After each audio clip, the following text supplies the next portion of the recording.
જય ખોડિયાર, જય સરદાર, નમસ્કાર।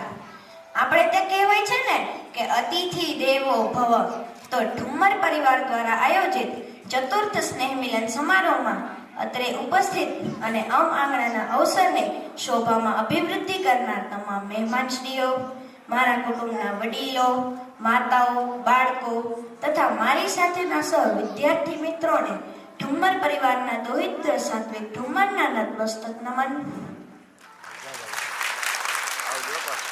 તો આજે હું આપ સૌને પરિવારના મહત્વ વિશે થોડું કહેવા માંગુ છું। તો ઠુમ્મર પરિવારના શું વખાણ કરવું આપણે। સમુદ્રની શાહી બનાવીને, વૃક્ષની ડાળીની લેખણી બનાવીને, સમગ્ર પૃથ્વીનો પત્ર બનાવીને, સ્વયં શારદા દેવી પોતે જ સમસ્ત કાળ સુધી લખતી રહે તો પણ ઠુમ્મર પરિવારના ગુણ ગાઈ શકાતા નથી। તો આજની આ વધતી જતી વિભક્ત કુટુંબની વ્યવસ્થાઓના કારણે આવનારા અમુક વર્ષો પછી પરિવાર અને કુટુંબ જેવા શબ્દોનો અર્થ સમજવા માટે વ્યક્તિને ગુજરાતીની ડિક્શનરી ફંફોરવી પડશે। તો આજે હું આપ સૌને પરિવારના મહત્વ વિશે થોડું કહેવા માંગીશ કે પરિવાર કોને કહેવાય છે।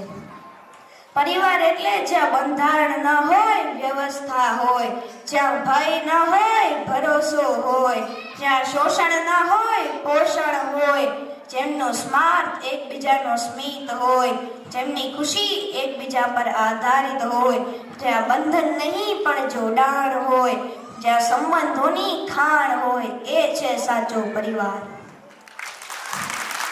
તો પરિવારમાં આપણને દુર્ગુણ અને ખામી સાથે અપનાવવામાં આવે છે અને આપણા સુખ દુઃખને નિખાલસ પડે જો કે રજૂ કરી શકાતા હોય તો એ છે આપણો પરિવાર। એક વખત એક શિક્ષક ગામના લોકોને પરિવારનું મહત્વ સમજાવવા માંગતા હતા। શિક્ષકે પહેલા ઉદાહરણ માટે એક ખીલી લીધી અને તે ખીલીને પાણીમાં નાખી, ત્યારે એ ખીલી ડૂબી ગઈ। ત્યાર પછી બીજી વાર શિક્ષકે એક લાકડું લીધું અને તે લાકડાને પાણીમાં નાખ્યું, ત્યારે એ લાકડું તરવા લાગ્યું। આજુબાજુમાં ગામના લોકો આ પ્રવૃત્તિને જોઈ રહ્યા હતા। એમાંથી એક માણસે કહ્યું કે આમાં ચમત્કાર જેવું કે નવી વાત શું છે। આ સાંભળીને શિક્ષકે ડૂબી ગયેલી ખીલીને હથોડા વડે લાકડા સાથે જોડી દીધી અને ફરીથી તે લાકડાને પાણીમાં નાખ્યું, ત્યારે એ લાકડા સાથે તે ખીલી પણ તરવા લાગી। આવું કર્યા પછી શિક્ષકે બધાને સમજાવતા કહ્યું કે આ સંસાર રૂપી સાગરમાં કોઈ પણ વ્યક્તિ સંપૂર્ણ નથી। આપણે સૌ એક ખીલી છીએ અને આપણો પરિવાર એ લાકડું છે।